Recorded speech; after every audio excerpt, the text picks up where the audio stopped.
Hey everyone, GoBotch here, back today with another post-game show for Madden 20 franchise with the Dallas Cowboys here in Season 3, Week 8. The Cowboys dominate the Cardinals 51-16. There you see the numbers there at the top. We struggled in the first quarter, second, third, and fourth. It just got better and better and better for the Cowboy offense as we outgained them 592 to 282, We rushed for almost as many yards as they had total. We passed for 358. We had 20 first downs to their 12. 3 turnovers, unfortunately, which is not good. We had 6 third down conversions to their 4, and we were perfect in the red zone, even though we had the ball less time. Let's look at the stats overall for the Cowboys as Dak Prescott, amazing. I mean, he did have a pick and a fumble, but he threw for 358 yards, 4 touchdowns, and 1 pick. Didn't get sacked a singular time. Rushing-wise, Zeke, 16 carries, 153 yards, and 1 touchdown. Pollard, 8 for 54. Dak, 7 for 27 with a touchdown, and Weber had 1 for 1. Receiving-wise, Cooper, 6 of 117, 1 touchdown. Zeke, so Cooper was really good. Zeke had 4 for 78 with a touchdown. Gallup, 5 for 64 with a touchdown. Jarwin came up with the 5 big catches. Cobb had 3 for 38 with a touchdown, and Schultz with 1 first down catch as well. Defensively, top tackler was DeMarcus Lawrence, who had 10 tackles today, 7 of which were sacks. That's just unbelievable what he did behind the line of scrimmage there today. 1 of the 10 sacks for the Dallas defense overall on the day. Now, there was a PCL strain that Zeke did suffer, so we're going to check on that injury and hope that it's not anything too severe. We're going to go ahead and get into this training real quick, and then we'll go check and make sure the injury issue is not something to really worry about going forward. I figure he'll be out for a couple weeks. I don't know exactly the severity of those types of injuries, but we're about to find out for sure. So let's go ahead. Upgrades. Tristan Hill gets an upgrade. Yes, sir. All right, let's go look at these injuries. Let's see if Zeke is okay or not. Man, apparently he's fine. That kind of shocks me because I thought he had a PCL sprain, but I guess no. Okay, he's good. So I guess it was just a minor injury. It wasn't anything too severe to worry about. So that's good. Let's go ahead and look at the college scouts for this team. We're about to be down a tight end or 2 here coming up soon. So we're going to continue to scout some of these tight ends and the draft coming up. Got to reload some offensive pieces in this next draft. Golly, these guys suck. Holy smokies, y'all. Come on. Any of you want to help me out? There we go. We got a 4th round guy. I'll put a thing on him so we know what he is. Oh, you're terrible. Okay, we didn't finish you, but you look terrible as well. So nobody's being a true big threat there. Look at what we got coming up, y'all. I mean, we've just been rolling along all these teams, and we're getting ready to play the 0-5-2 Redskins, who are just terrible. You see the Cowboys now. The second place team in the division are the Giants and the Eagles. They're each 3-5. I mean, our division sucks, and we are just dominating everybody right now in the league.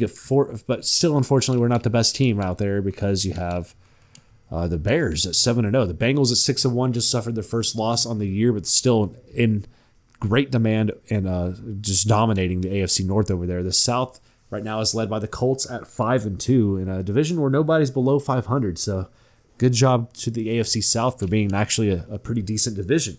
The Jets right now are just nudging over the Bills at 4-3 in a mess of a division over there. And then the 6-1 Broncos are leading the AFC West over the 5-2 Chiefs, who just suffered their second loss at the hands of the Giants of all teams. And the Raiders still winless on the year. To the NFC, the NFC North led by the 7-0 Bears, who just look at that defense, only allowed 126 points on the year. The Lions are trying to stay the course with them, but they're 3 games back. Packers and Vikings stand no chance. The South right now is led by the 6-2 Falcons. The Panthers at 4-2-1 are right behind them by a couple of games.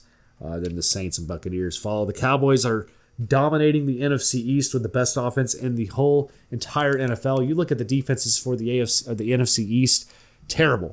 Each defense is allowed over 200 points except for the Cowboys defense, making us look pretty dang good if you're going to look at it. But really, we're middle of the table. We're not very good defensively overall. And then the 49ers, 5-3, leading the NFC West. They have a very, very good defense as well, 132 points allowed. Their offense is the struggling point for them, but they're on a 4-game win streak, now at 5-3, leading the West. All right, let's go to the stats, see how things are going around the league. See the Cowboys first in offensive yards this year. Defensively, we're 19th in yards against, which again is not where we want to be. First in points scored, as we all know. And then points against, we are now almost a top 10. We're number 11 in points against. Dak, number 1 passer in all of the NFL, 15th now, or 8th now in passing touchdowns. Zeke, first in rushing, first in touchdowns. Cooper, first in receiving, third in touchdowns. So the Cowboy faithful doing their job right now for the Cowboy offense. I'm really happy seeing them playing the way they are. Let's go to the NFL leaders. There you see Dak, 300 yards better than Phillip Rivers, who is second. Top touchdown man in the league is still Carson Wentz, tied with Brissett with 19 touchdowns on the year. Dak, unfortunately, is still the top guy throwing the most picks this year. But Wentz and Winston are not too far behind with 9. So that's getting better for us anyway. Rushing-wise, Zeke has climbed all the way up to the number 1 spot. And that's very good to see there. Now he has 7 rushing touchdowns, which actually ties him for the league lead there with Markel Sims, the rookie for the Green Bay Packers. Receiving-wise, the top receiver, Amari Cooper. So we're right now first in passing, rushing, and receiving with all of our triple combo here with Zeke, Coop, and Dak, which is just awesome as he's almost 200 yards better than Doxson in second place. 6 touchdowns receiving this year, second place to Doxson and Anderson, each with 7 at this point in the year. Defensively, the top tackler is still Jalen Smith with 74 tackles, 11 tackles for a loss, which puts him at 3rd in the league. And then you got the top sack man out there. Nobody closer. Nobody even near DeMarcus Lawrence right now, sitting at 26 sacks on the season. Absolutely dominating this NFL this year, doing his thing like he's done for the last 3 seasons for the Cowboys. So here we go. Cowboys coming up now, getting ready for should be a walkthrough game against the 0-5-2 Redskins, but it is on the road. It is against a division rival, so you never really know. But I'm gonna make an effort to tweak some sliders for the AI because I really feel after playing 3 straight games since the update, things have got to change because it's been, I think, way too easy on defense to stop them downfield, and I think it's been way too easy in the passing game for me personally with Dak Prescott. So I'm going to make some things to make the AI better, hopefully, and make a much more just tighten that margin because I feel like the blowouts have been too much lately. I think that margin needs to be a lot tighter. So I'm going to do that to help with the realism because I feel like lately it's been kind of getting off of that realism and more back into like an arcadey feel, which is not what I'm going for. I want to go for what we felt like early in this season and what we felt like in season 1 and season 2, where every game was a battle and sometimes maybe we'd win by 10 or more. But it wasn't, all the time where we're winning by 40 or 30 like we've been seeing lately. So I'm going to make my effort to fix that. We'll see if I can or not. Sometimes Madden's just a little janky, a little hard to fix and make work perfectly, especially when they change sliders. And Matt 10 hasn't fixed his sliders recently for Operation Sports. So whatever it is, it's okay. We'll fix it. We'll get it to work well. But thanks so much for tuning in here today for the post-game show. If you enjoyed it, hit that thumbs up button, comment down below. If you have any slider suggestions, please share those down below in the comments. I'd appreciate that. Again, I'm still using Matt 10's sliders from Operation Sports.